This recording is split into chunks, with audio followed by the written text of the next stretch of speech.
김영선 박사의 유튜브를 시청하시는 여러분 안녕하십니까?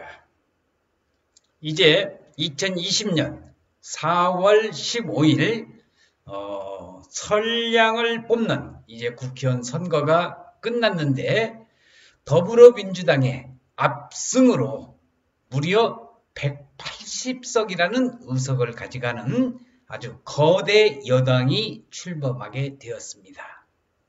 이번에 그 총선에서 느낀 민심은 아주 정확했다고 보는데, 저는 부동산 전문가로서 그러면 2020년 이제 5월 이후에 과연 부동산 시장 또 토지 시장은 과연 어떠한 방향으로 흘러갈 것인가 하는 내용을 집중적으로 연구 분석하던 찰나에 제가 대학원에서 부동산학을 강의를 하면서 헨리 조지의 진보와 빈곤이라는 저서를 강의를 한 학기 동안 하게 됐었는데, 거기에서 토지 공개념이라는 말이 나왔습니다.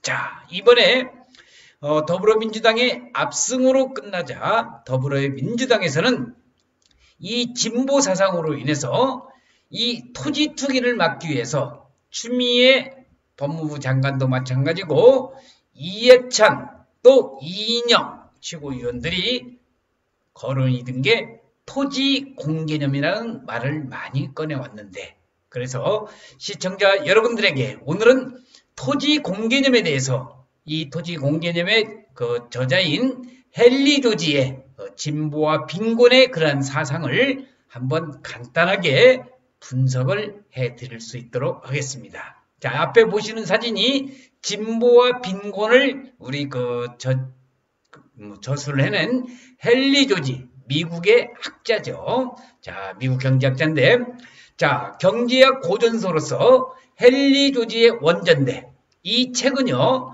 진보와 빈곤이라는 이 책은 헨리 조지가 1879년 처음으로 펴낸 진보와 빈곤의 그 책으로서 번역을 한 개혁판인데, 자, 이 내용은 사회가 눈부시김에 발전에도 불구하고 극심한 빈곤이 사라지지 않는 이유, 그리고 주기적으로 경제 불황이 닥치는 이유를 토지 사유제로 인해서 지대가 지주에게 불로소득으로 귀속되기 때문이라고 주장하는 이 진보와 빈곤은, 이 책은 이러한 문제를 해결하려면 정부가 지대를 징수하여 최우선적인 세원으로 삼아야 한다고 헨리 조지는 말하고 있습니다. 첫 출판 당시에 세계적으로 커다란 반향을 일으켰고, 그 이후에 많은 이상주의자들의 그러한 열렬한 지지를 받아왔던 이 헨리 조지의 진보와 빈곤, 이 사상 경제학의 고전으로서 특히 앞으로 우리 대한민국에도 토지의 공개념이 박정희 때도 있었고요. 노태우 대통령, 그 다음에 노무현, 지금의 문재인 정부 시대에서 그러한 토지 공개념의 사상을, 흐름을 제가 나름대로 분석을 해 드리겠지만은, 어쨌든 간에 오늘 여러분들에게 말씀드린 내용은 헨리 조지의 진보와 빈곤에 그런 어떠한 내용이 들어가 있는가 하는 내용을 간단하게 설명을 드리자 하는데, 목차는 문제 제기에서 1권에서 임금과 자본, 인구와 생존 물자, 3권에서는 분배의 법칙, 자, 이런 내용들이 상당히 좀 어렵게 일반인들이 읽기에는 어렵게 서술이 되어 있지만은, 부동산을 전문가로 하고 토지의 공개념을 정확히 알고자 한다면은 요 정도는 이해를 하지 않아야 될까 생각이 됩니다. 자, 그래서 이 책은 헨리 조지가 쓴 1839년에서 1897년 동안 살았는데, 1879년에 처음 펴낸 이 진보와 빈곤, Progress and Poverty라는 이 책의 주된 내용은 사회가 눈부시게 발전함에도 불구하고 극심한 빈곤이 사라지지 않는 이유, 그리고 주기적으로 경제 불황이 닥치는 이유는 토지 사유제로 인해서 지대가 지주에게 불로소득으로 귀속되기 때문에, 이 문제를 해결하려면 정부가 지대를 징수하여 최우선적인 세원으로 삼아야 한다. 이게 바로 토지공개념의 원칙입니다. 자, 여기서 우리 이 동영상을 시청하시는 여러분들, 토지공개념하고 토지국유제하고는 전혀 상반된 개념입니다. 같은 개념 아니에요. 그래서 이 책은 첫 출판 당시에 세계적으로 커다란 반향을 일으켰고 이후 많은 이상주의자들의 열렬한 지지를 받아왔고 페이비언 사회주의에도 깊은 영향을 주었으며 톨스토이 잘 아시죠? 이 부활의 상당한 분량을 해결해서 헨리 조지가 이 책에서 제안한 제도를 가장 이상적인 토지제도로 톨스토이도 묘사하기도 하였습니다.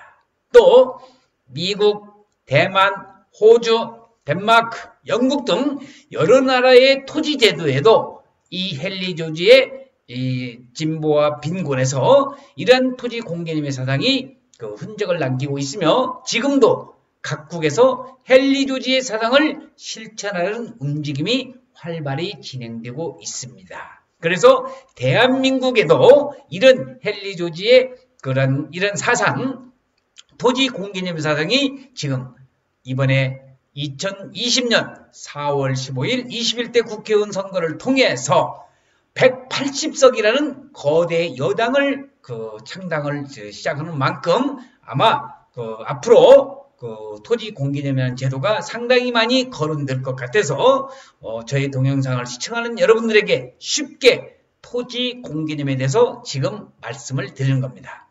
그러나 토지를 제외하고 노동과 자본만을 중시하는 공통성을 가진 경제학의 주류와 좌파 양진영이 20세기 경제학계의 주도권을 장악함으로써 헨리 조지의 사상은 학계에서 철저히 무시되어 왔으며 오늘날 대부분의 경제학 교과서에서는 헨리 조지라는 이름조차도 잘 보이지는 않는데 앞으로 토지 공개념이라는 말이 많이 대한민국에도 나오면서 여러분들이 이 헨리 조지의 진보와 빈곤은 기본적으로 알아두셔야 되지 않을까 생각이 됩니다. 그러나 토지 투기에 따른 소득 불균과 사유 갈등, 또 환경 오염 문제 등 토지 사유재로 인한 부작용이 심각한 오늘 특히 우리나라의 주옥 같은 가치를 지닌 우리나라에서는 이런 주옥 같은 가치를 지닌 책으로서 토지 문제와 사유 문제에 관심을 가진 사람들의 필독서가 바로 오늘 소개해드린 진보와 빈곤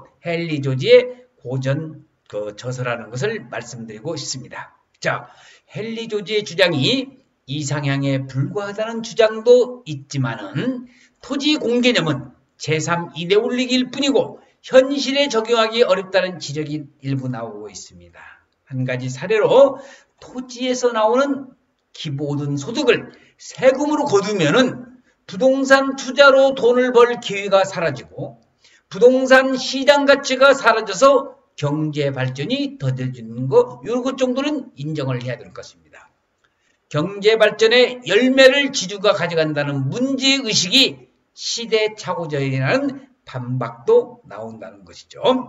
우리가 경계해야 될 것은 헨리 조지의 토지 공개념이 주택거래 허가제 같은 사회주의식 부동산 해법으로 왜곡되는 현상이 안타깝기만 합니다.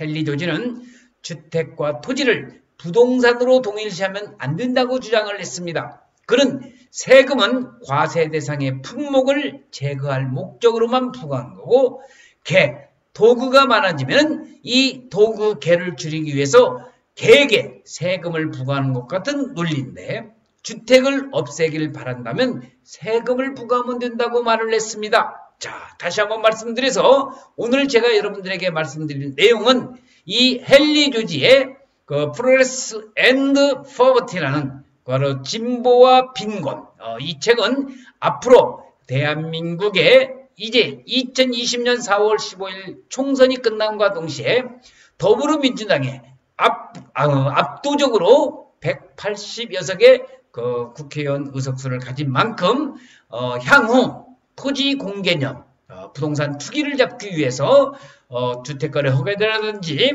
또는 이런 토지 공개념에 관련된 내용이 아마 많이 거론될 것 같아서 김영선 박사의 동영상을 시청하시는 여러분들에게 간단하게나마 제가 한때 대학원에서 강의를 했던 진보와 빈곤 헨리 조지의 내용을 간단히 소개해 드렸습니다. 조금 어려운 면도 없지 않아 있겠지만 그래도 토지 공개념 정도 기본적인 사상을 알고 계신다고 한다면 앞으로 여러분들이 부동산 투자하시는 데 있어도 상당한 도움이 될 걸로 저는 기대를 하고 있습니다. 자, 그래서 오늘 헨리 조지의 진보와 빈곤 반드시 그 새로운 지금 범적인 그 범여당 180석을 차지한 거대 여당에서 앞으로 자주 거론될 토지 공개념에 대해서 간단히 말씀을 드렸습니다. 지루하셨겠지만 시청하신 여러분 대단히 감사드리고 좋아요와 구독도 한번 눌러주시면 대단히 고맙겠습니다. 감사합니다. 고맙습니다.